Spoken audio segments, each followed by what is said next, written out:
muy buenas tardes a todos y todas. Muchas gracias por aceptar esta invitación que hace la Maestría en Estudios Artísticos cada año para darle la bienvenida al grupo de estudiantes que inicia su periodo académico en este 2017-3. Como señaló Maribel, la lección inaugural es un espacio que se ha constituido en una tradición dentro de la Maestría en Estudios Artísticos. Busca dar la bienvenida y abrir la puerta de nuestro programa a los debates y a las discusiones que hemos venido trabajando durante los 7 años que viene funcionando en esta maestría. En el día de hoy nos acompaña el maestro Nelson Maldonado Torres. Nelson es un colega con el que hemos tenido la oportunidad de compartir en diferentes espacios académicos, y algunos de los docentes que hacemos parte de esta maestría tuvimos la posibilidad, la oportunidad y el honor de ser sus estudiantes en nuestros doctorados, y es un colega con el que hemos venido dialogando durante algunos años acerca de los temas que él va a introducir en esta conferencia del día de hoy. Nelson es puertorriqueño, es profesor de la Universidad de Rutgers de New Jersey, es profesor del programa de estudios latino-hispano-caribeños y del programa de literatura comparada de este mismo departamento, de este mismo programa. Es filósofo de formación y también ha sido director de la asociación, director y fundador, y uno de los miembros fundadores de la Asociación de Filosofía Caribeña.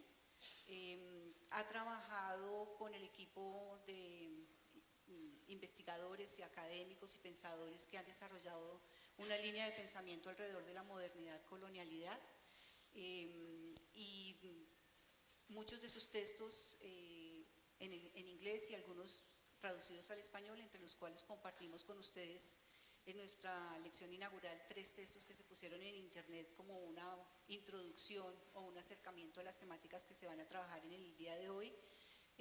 Nos han permitido pensar como nuevas apuestas y nuevas posibilidades de existencia y de vida en el contexto contemporáneo en el que nos ha correspondido vivir. No quiero extenderme demasiado porque quisiera en principal darle la palabra a Nelson, porque con él podemos, después de la conferencia, entablar un diálogo y ampliar seguramente algunas de las preguntas que les han surgido a ustedes con la lectura de los textos, con las que van a surgir en la charla de Nelson. Y digamos que lo más importante en este espacio para nosotros es pues poder compartir, dialogar con nuestros invitados y continuar construyendo ese campo emergente que hemos denominado el de los estudios artísticos. Muchas gracias por aceptar nuestra invitación y sean bienvenidos a esta lección inaugural. Nelson.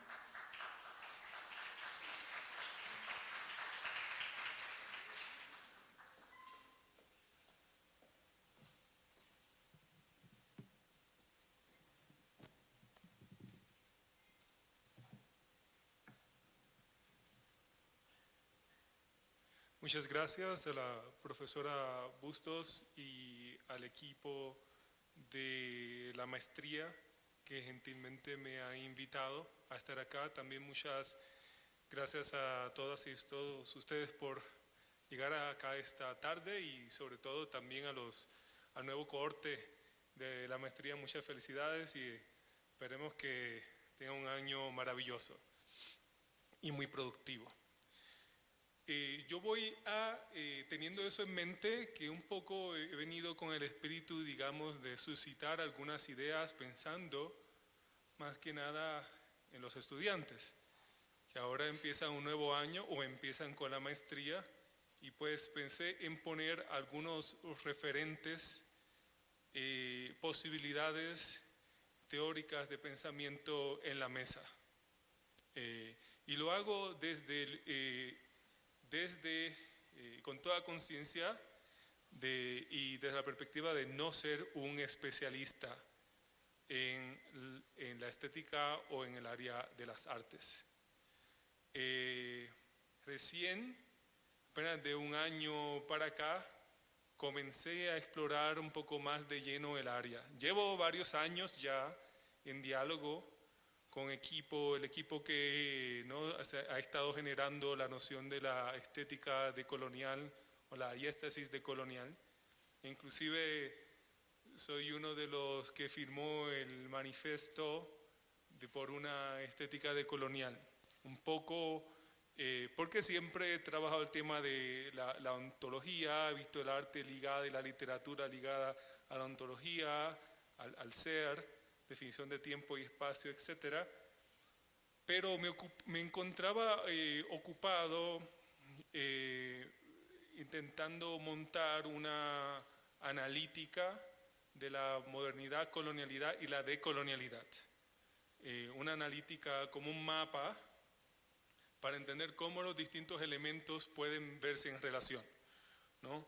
El discurso y el pensamiento sobre la modernidad, colonialidad y la decolonialidad ha tenido un gran impacto no solamente en América Latina, sino también, por ejemplo, en Sudáfrica, donde he hecho trabajo, también en Europa, en otros lugares, y se siguen multiplicando las formas de intervención creativa y crítica dentro del discurso, distintas formas de aproximarse a los temas, y también siguen apareciendo nuevas áreas donde detectamos digamos, ese virus de la colonialidad, y también seguimos detectando múltiples formas creativas donde vemos el ejercicio de la descolonización, ¿no?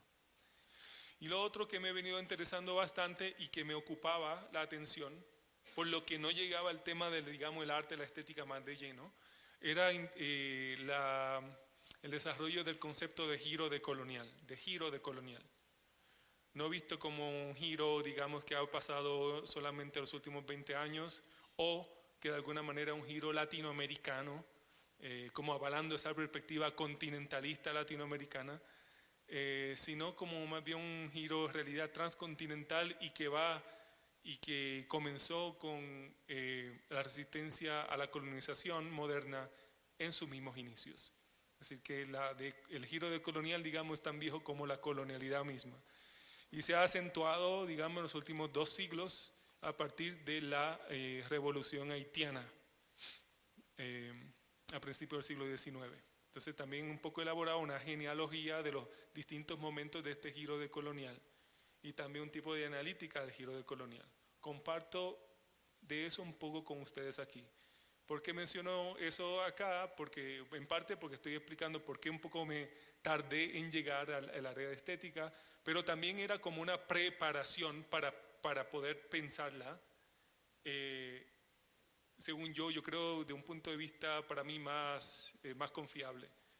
Y entonces voy a intentar plantearles esto, cómo se vería una analítica de la colonialidad, también una analítica del giro decolonial, y entonces proponer cómo se liga esto a la diéstesis, al arte, al sentir, a la constitución de los sentidos, a la colonialidad y la descolonización de los sentidos, del ver, del sentir, ¿no?, del oír, olfato, todo. Y para eso quisiera comenzar con dos epígrafes para tenerlo en mente a través de la presentación. Uno proviene de las últimas líneas del texto clásico de Frantz Fanon, Piel negra, máscaras blancas. Y las últimas líneas se tratan de una oración, una plegaria. Y lee: mi última oración, oh cuerpo mío, haz de mí alguien que interrogue. Oh cuerpo mío, haz de mí alguien que interrogue. Se trata de una oración que va al cuerpo. Y recuerden que en la forma hegemónica de la modernidad occidental, el cuerpo no tiene un rol primario. ¿Para qué rogarle al cuerpo? Imagínense, casi el cuerpo se le están dando casi atributos medio divinos. Pero y el cuerpo tiene que ver con la generación de la pregunta, de la interrogación. Y la interrogación está en el comienzo mismo del pensar, ¿no? Porque hay preguntas, porque se cuestiona, se piensa. Si no, lo que se hace es repetir. Y entonces, ¿qué significa que al final de un texto se eleve una oración a un cuerpo, y en este caso un cuerpo negro racializado, para que haga de la persona que hace la oración una persona que interroga, que se constituya, que emerja como pensadora, como pensador? Ahora, el cuerpo entonces está ligado al pensamiento, a la interrogación, a la epistemología, pero el cuerpo también, digamos, esa casa, esa base de los sentidos. Y él está ligado con la diéstesis, con la estética también. El segundo epígrafe lo veo ligado con la oración, lo veo como una forma de oración. Y un poco en un texto que escribí reciente, que va a salir ahora en un texto, como parte de una exposición de arte caribeño del Museo de Arte Latinoamericano en Los Ángeles, planteaba que uno puede ver el arte, digamos, el arte que se llama decolonial, hay cierta dimensión de él que puede aparecer como una oración, o el arte como una extensión de la oración, de esta oración, de un cuerpo que ora, una oración de un sujeto que le pide a su cuerpo que interrogue. Y un poco he estado pensando en distintas dimensiones llamadas artísticas, como formas de extender esa oración, de preparar al cuerpo para que pueda pensar, interrogar de forma decolonial, en vez de reproducir, ¿no?, el patrón moderno colonial. Les decía que les iba a hablar de una analítica de giro decolonial y una analítica de la colonialidad y la decolonialidad. Y como parte de esto ya está escrito, aunque todavía está en inglés, aquí lo he puesto en castellano y pues lo voy a presentar de manera muy breve, pero espero que también al menos mínimamente clara. Con el giro decolonial, creo que al menos se designa con ello tanto una actitud como un proyecto. Tanto una actitud como un proyecto. Y el tema de la actitud se ha trabajado, de hecho hay varios filósofos europeos que lo han trabajado, de Edmund Husserl, el fundador de la fenomenología, hasta Michel Foucault, que habla de la actitud de la modernidad. Yo lo tomo aquí, me parece importante en parte porque para Fanon, el mismo texto del cual tomo la cita de la oración, el problema central es la actitud de la comunidad negra, de los negros y las negras y de los blancos con respecto a lo negro. Dice, voy a examinar, a estudiar unas actitudes y en parte al estudiarla, intentar que este estudio ayude a desmantelarlas, a destruirlas. Y Fanon era entrenado en la psiquiatría y además también leía filosofía, y no me parece que estoy utilizando la noción de actitud de forma muy liviana. Más tarde, después, Foucault la tomará, confrontándose a Habermas y a su visión de la modernidad, de la ilustración como un proyecto incompleto. Foucault usará la misma categoría de actitud para definir a la modernidad y a la ilustración como actitud más que como una época. Pero ya aparecía, antes de aparecer ahí, aparecía en este texto de Fanon desde la misma introducción. Entonces, ¿por qué la actitud? Me parece a mí que el tema de la actitud es clave porque la modernidad misma genera actitudes de negación selectiva de lo humano, afirmación y negación selectiva de lo humano. Defino actitud como modo de orientación con respecto al tiempo, al espacio y a todo lo que se encuentra en el tiempo y el espacio. Además de una orientación con respecto a la subjetividad, es decir, a uno mismo, y a el otro, o a lo otro. La modernidad es una actitud, entre otras cosas, es una actitud frente al tiempo, ¿no? Propone al tiempo, ¿no? Enfatiza el presente de lo moderno.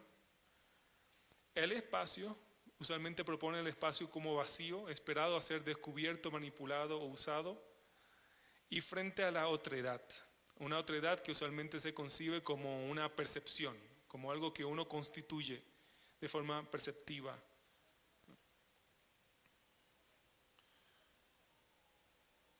Y también este tipo de actitud moderna, colonial, cultiva, ¿no?, crea sujetos que se acostumbran a vivir en un tiempo y un espacio donde comparten con otros en un mundo social, con pares sociales en un mundo social, pero que a la vez conviven, aunque intentan mantener separados, otro tipo de comunidad, otro tipo de sujetos que se consideran menos humanos y obviamente anclados en el pasado o anclados en territorios, pero que no tienen, digamos, relación de propiedad sobre esos territorios, sino se ven ahí como si fueran parte de la fauna o si fueran parte de la flora. Entonces, me parece a mí que antes que cualquier cosa es la misma actitud como una orientación al tiempo, al espacio, a la subjetividad y a lo otro, que adecua a los sujetos a acostumbrarse a vivir en un mundo donde la colonización es algo permanente. Por esto es que Fanon le presta tanta importancia a la actitud, ¿no?, que hace, esta actitud moderna colonial es tan perversa y tan profunda, que hace que aún gente con piel negra sean antinegras, sean negrófobas. Tan poderoso es, que cultiva el autoaniquilamiento a nombre del progreso y a nombre de la civilización. Entonces, el conjunto de estas dimensiones hace que la modernidad se vea no solo como actitud propia de ser civilizado, sino también como proyecto. Por eso digo que el giro de colonial es actitud y proyecto, pero también la modernidad misma es actitud y también es proyecto. Es una actitud y un proyecto que propone a la modernidad como salvación y al ser colonizado como condena o deshumanizado, racializado, desechado, por lo cual el colonizado mismo se convierte en problema. De aquí la bifurcación entre sujetos modernos y otros subentes que por más que se les prometa nunca entrarán en la modernidad. Frente a esta actitud moderna colonial es que surge esta actitud decolonial, que entonces sería un tipo también de actitud de orientación frente al tiempo, el espacio, la subjetividad y la otredad. Pero la actitud decolonial sería una forma de reconcebir, reconceptualizar, de reorientarse en el tiempo y en el espacio y en la relación con uno mismo y con otros y con otras. Y para mí este giro estético decolonial sería parte y juega un rol crucial en este cambio de actitud. No solo, pero ahí tiene un rol muy grande. El giro estético decolonial presenta al tiempo, al espacio, a la subjetividad y a la otredad, de forma que cuestiona el régimen de deshumanización de la modernidad colonialidad y que explora y facilita otras formas de existir, vivir, revivir y revivir del colonizado. Ahora bien, bueno, aquí la actitud tiene que ver, la actitud decolonial, de ver a la modernidad como problema en vez de como solución y de acercarse al mundo colonizado, a las y a los colonizados, que usualmente son vistas como problemas, como parte seria de lo que sería encontrar la solución, ¿no? Y el proyecto sería la descolonización como necesidad para la sobrevivencia y como imperativo. Eso sería el giro decolonial en esta forma mínima, esta analítica. ¿Qué es la colonialidad? Hay distintas y múltiples definiciones. Yo lo he estado trabajando de esta forma, que la colonialidad es un sistema que genera la explotación, la dominación, la expropiación, la exterminación y la naturalización de la muerte temprana, la tortura y la violación. Y esto es lo que llamo un mundo de la guerra permanente, en parte porque distintas acciones que se solían cometer en tiempos de guerra, pero con justificaciones precisas, ¿no?, en contextos de la noción de guerra justa, precisas y delimitadas, ¿no?, lo que se iba a cometer en actos de guerra. En el mundo de la colonialidad se extienden, pero no tienen límite ni fin. No tienen término No se acaba en un momento, ni tienen tampoco una explicación otra, que ese es el orden mismo de las cosas. Y esta noción de la guerra permanente me parece a mí que puede ser relevante en un contexto como en contexto colombiano, que han vivido múltiples guerras, incluyendo una guerra muy intensa, ¿no?, que es la que más se conoce. Algunos la llaman civil, otros la llaman una guerra militar, etc. Pero me parece a mí que todo tipo de guerra dentro de la modernidad hay que contextualizarla dentro de el marco más amplio de que la modernidad misma es una condición de guerra permanente. Y si es así, querría decir que no hay paz sin la finalización de la guerra permanente, es decir, sin el final de la colonialidad. No hay paz sin descolonización. Entonces, ¿qué sería un momento post-conflicto en ese término? Estamos ante algo de muy larga duración, que no le quita la importancia, obviamente, a todo momento que uno pueda acabar cualquier conflicto. Pero también en el caso resulta el concepto de guerra permanente, digamos, no es relevante para sociedades que han estado en una guerra extensa. Es parte de la condición misma, digamos, de sujetos que han sido desde temprano, fueron los sujetos privilegiados de ese, o digamos, tomados como objeto, como destinatarios de esta violencia deshumanizadora que crea el mundo de la guerra, como las comunidades indígenas a nivel global y las comunidades de afrodescendientes, llamados negros a nivel global también. Y por tanto, es decir, esas comunidades usualmente siempre no han dejado de experimentar una guerra.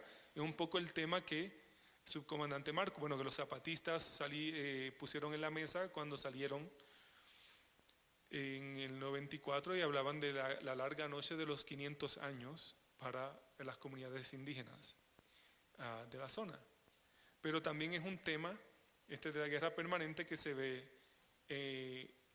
tal y como es confrontado por las comunidades de sujetos racializados, son comunidades negras de negras y negros. Por ejemplo, en Estados Unidos resulta que el movimiento, de seguro todos conocen y han escuchado de Black Lives Matter, del movimiento que las vidas negras importan, y el año pasado sacaron por primera vez unas organizaciones afiliadas con el movimiento Sombrilla, que se llama el Movimiento por las Vidas Negras. Sacaron una plataforma de política, y la primera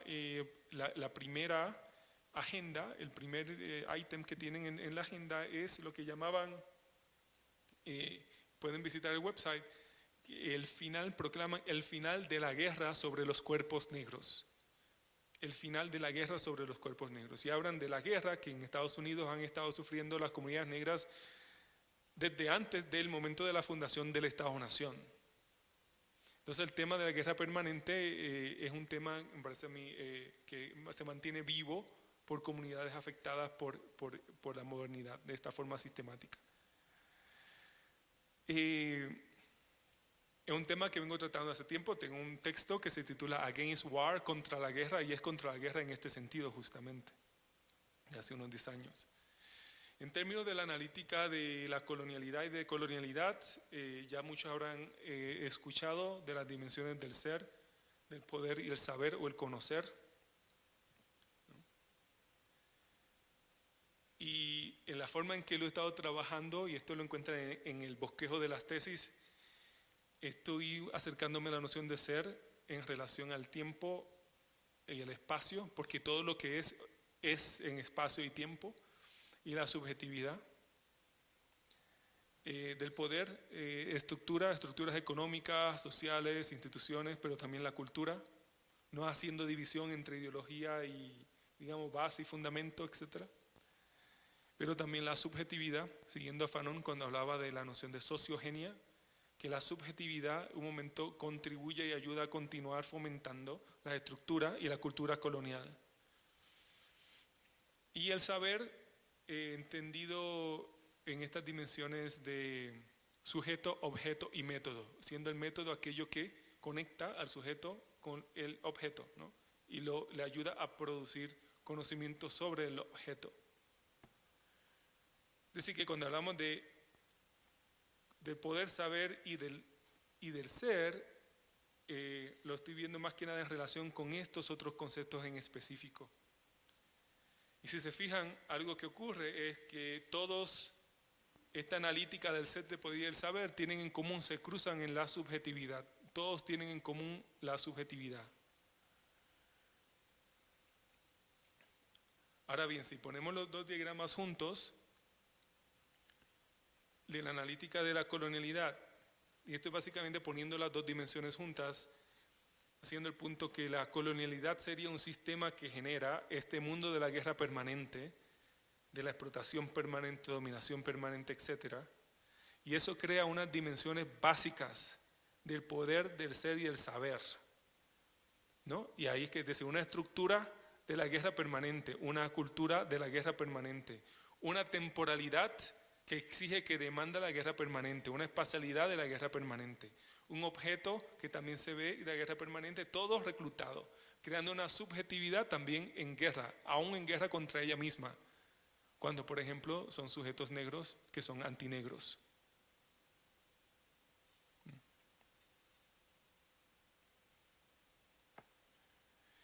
Y este diagrama configurado de otra manera,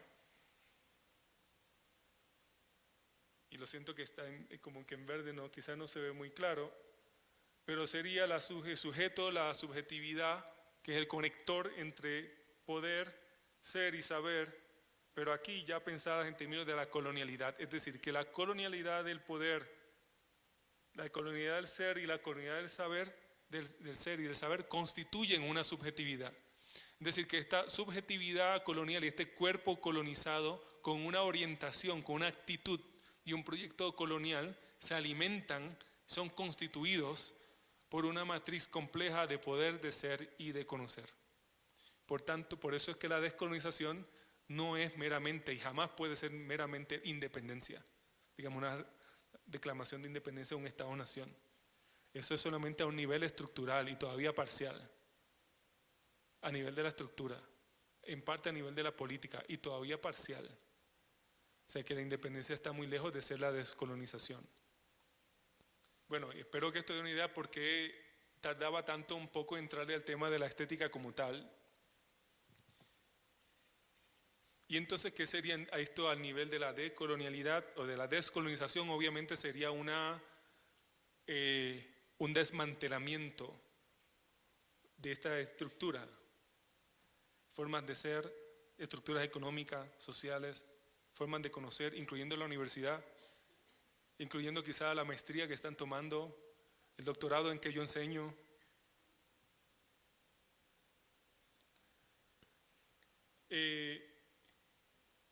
En términos de la analítica de la decolonialidad, debe decir, no de la colonialidad, sería, y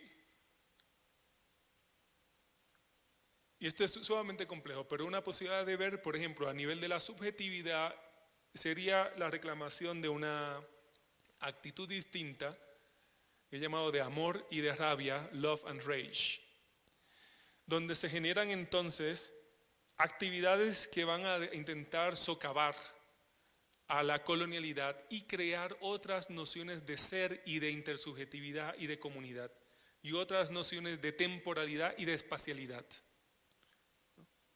A nivel del ser, con otra temporalidad, otro tipo de espacialidad, no anclada en la noción, digamos, temporal de la noción temporal, ¿no?, del tiempo como progresivo y en línea, yendo de lo primitivo a lo moderno. Sería otro tipo de temporalidades, otro tipo de espacialidades, otro tipo de formas que se llaman culturales, otro tipo de estructura.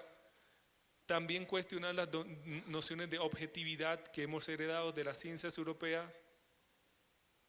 No se rechaza todo, pero no se toma tampoco todo. Y también desarrollar proyectos que van más allá de la metodología. Y en ese sentido he estado desarrollando el tema de la actitud misma como previo al método. en la producción del conocimiento. Fanon tiene una línea en Pie Negra, Máscaras Blancas cuando dice, después de hablar de lo importante de la actitud, dice, yo le dejo los métodos a los botánicos y a los matemáticos. Entonces, ¿cuál es ese acercamiento al método que está un poco, no renunciando necesariamente, pero subsumiendo al método dentro de otro tipo de investigación? Porque los métodos mismos ya han servido a la tarea de objetivizar de forma colonial, han facilitado la colonización. Entonces habría que descolonizar los métodos. Entonces hay que desarrollar un tipo de intervención que sea pre- y post-metodológica. Y por ahí creo que está anclado la noción de actitud. Y en ese sentido me parece que ciertas dimensiones llamadas estéticas, en vez de referirse más bien, digamos, al orden de lo bello, se refieren al orden pre- y post-metodológico que retan al sujeto y que lo pueden llevar a generar preguntas. Y por eso me parecen que están ligados a la oración y a la plegaria. Entonces sería la oración con la cual Fanon acaba el texto: oh cuerpo mío, haz de mí una persona que interrogue siempre. La interrogación está ligada a la oración antes de la metodología, y por virtud de ese tipo de apertura, de ese cambio de orientación, es que voy a poner en cuestión aún los métodos. Y por tanto en el texto Fanon entra en conversación con el psicoanálisis y con la ontología hegeliana y con el marxismo, y toma ciertos elementos y otros no los toma y los cuestiona, y presenta una visión metodológica, digamos, distinta, que incluye la suspensión del método. Y lo que me parece a mí es que también estaba tomando el tema de actitud y ya estaba planteando la noción de que la descolonización requiere un cambio de actitud, de orientación con respecto al tiempo, el espacio, la subjetividad y la otredad, y de que eso tiene que llevar lleva al sujeto a pasar por distintos estadios donde, antes de erigirse como sujeto de conocimiento, con un método, que pasa por el llanto, que pasa por la furia, que pasa por el descubrimiento del amor, que pasa por, yo creo también, aunque Fanon no iría ahí, por la danza, la expresión musical, etc. Y creo que aquí, que para esto entonces, para explorar estas dimensiones pre- y post-metodológicas, hay que prestarle atención a las palabras, a la imagen, al sonido, al movimiento, entre otras cosas. El tema de la oración no es nuevo. Resulta que el texto quizás más conocido, o algunos consideran el más influyente, del renacentismo humanista europeo, el texto de Pico della Mirandola, se titula Oración sobre la dignidad del hombre, ser humano. Oración sobre la dignidad del hombre. Y en este texto me refería a la palabra, ¿no?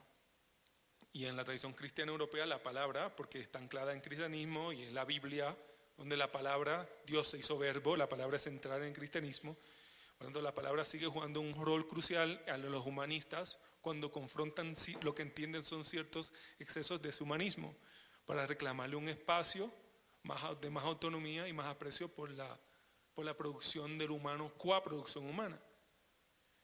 Y esa intervención, gran intervención humanista de Pico della Mirandola, la somete como una forma de oración, inclusive, y es una forma de recrear la narrativa de la creación misma, ¿no? Y básicamente se la reinventa de alguna forma para hacer que, digamos, Adán fue el producto máximo de la creación, y es uno que cuando Dios ya acabó de crear el mundo y de asignarle funciones particulares a cada cosa, se quedó, ya se agotaron las funciones, pero todavía le faltaba una creación más, que era ser humano. Y al crearla, entonces dice, bueno, a ti no te doy ninguna, no te ato a ninguna función específica, sino que te doy la posibilidad de adoptar, de adoptar distintas formas de ser, digamos. Y eso es lo que Pico della Mirandola rescata y como que rehace en este nuevo evangelio humanista, que termina casi como en una oración y una oración que casi va tanto a Dios como a este nuevo hombre, como una oración de alabanza a la humanidad, ¿no? Y me parece que ahí lo que se está dando es, de nuevo, en la lucha con cierto absolutismo de la escolástica del tiempo, es un tipo distinto de actitud.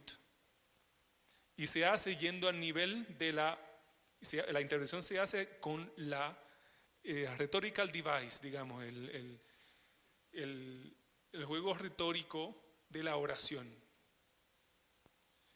Obviamente estoy apuntando en parte, quiero ver la intervención de la oración, lo que significa intervenir con ese género de esa forma discursiva. Entonces, ¿y por qué Fanon acaba el texto? Viene a Máscaras Blancas también con una oración. Pero no solamente eso se dio a nivel de la palabra y de esta recreación del Evangelio, se dio también a través de la imagen visual. Y de seguro todos también conocen, seguro mucho más que yo, la obra de Sandro Botticelli, de la adoración, donde en realidad Botticelli se pone a él mismo y a otros humanistas del tiempo dentro de la pintura. Inclusive está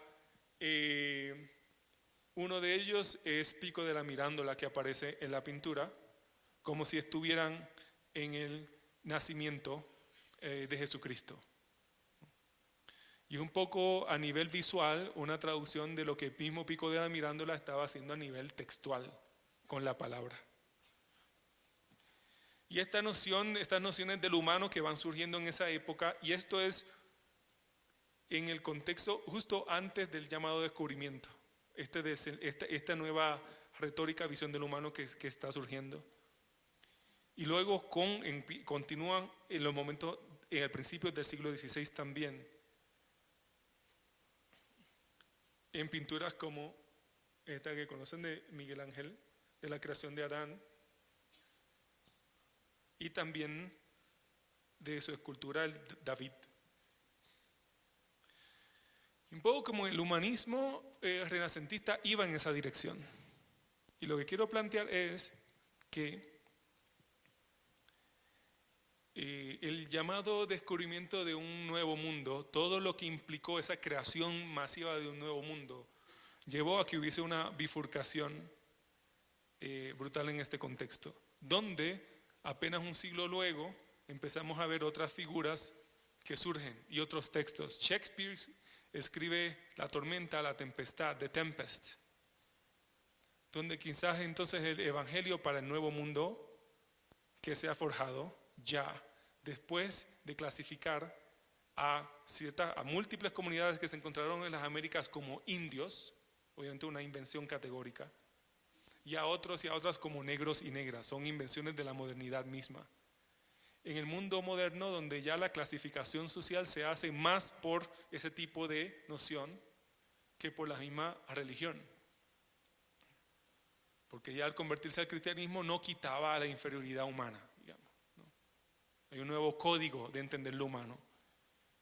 Y apenas Shakespeare, ya esa revolución humanista toma un giro moderno colonial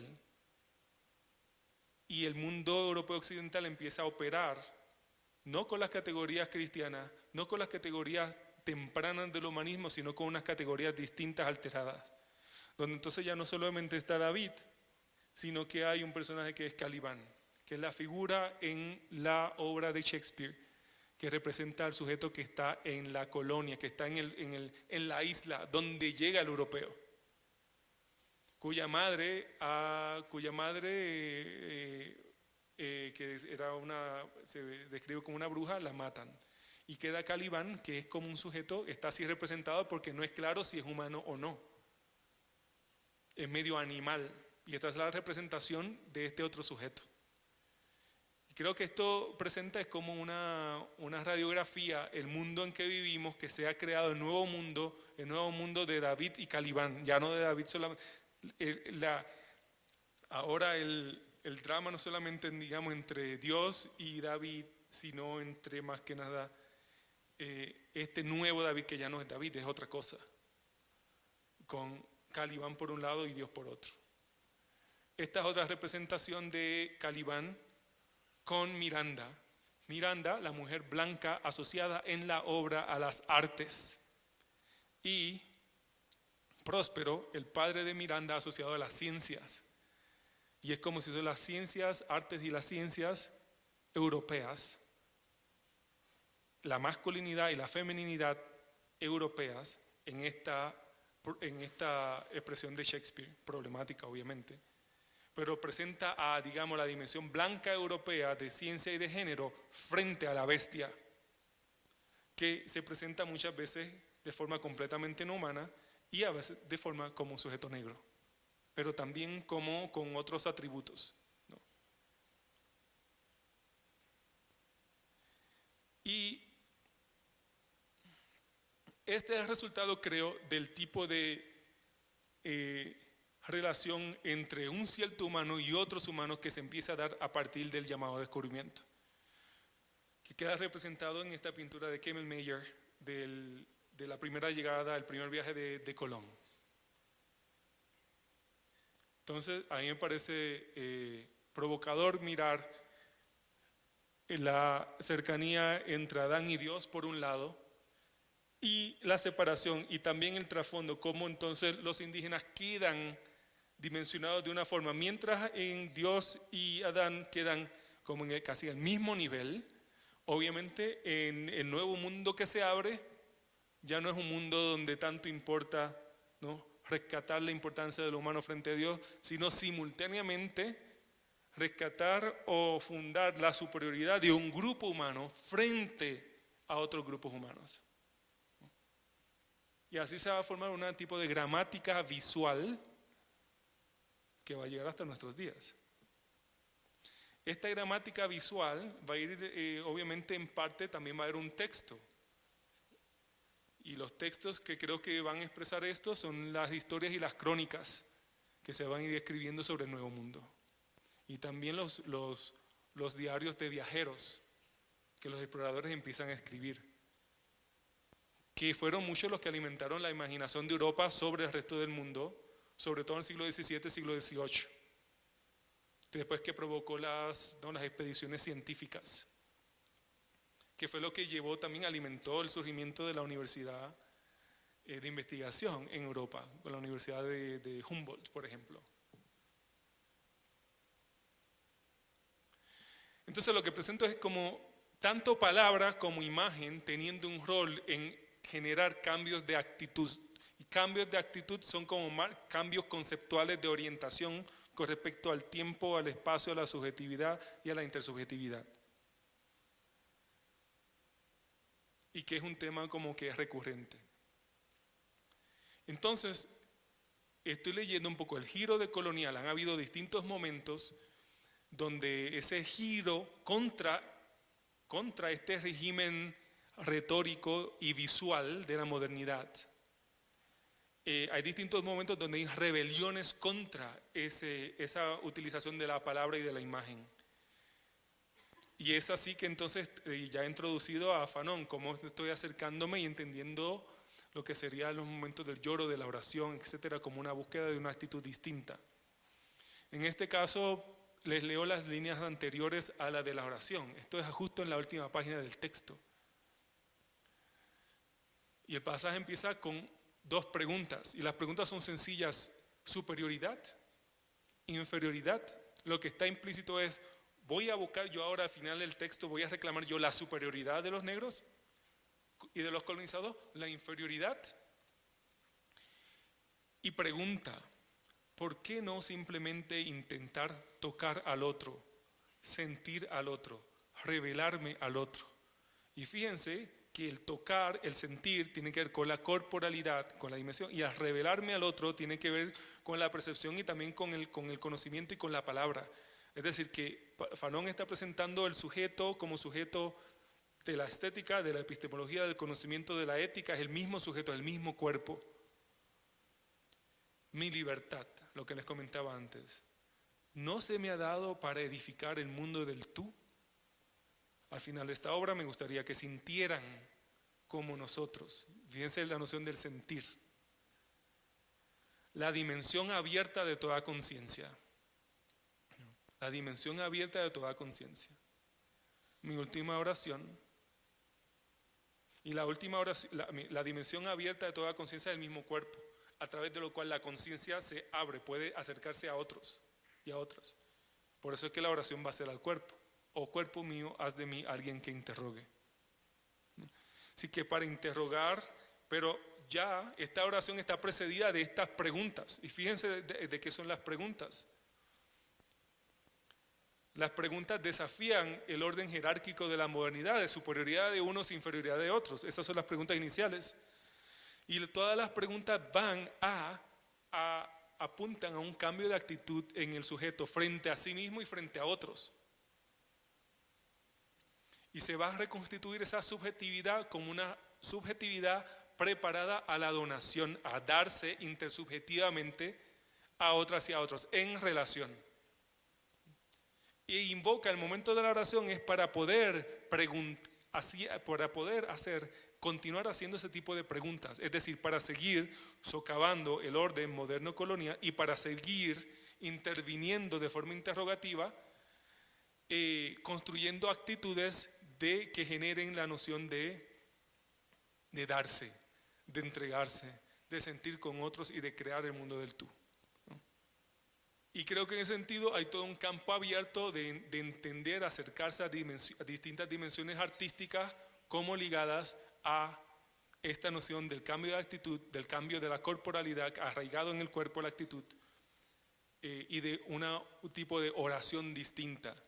Es decir, que el arte sería no, digamos, para continuar oraciones previas, inclusive la oración de Pico de la Mirándola, sino hay que pensar también esas oraciones de los sujetos que quedaron atrapados brutalmente por esta modernidad. Bueno, todos fuimos atrapados, sino violentados de una forma bestial por la modernidad, colonialidad.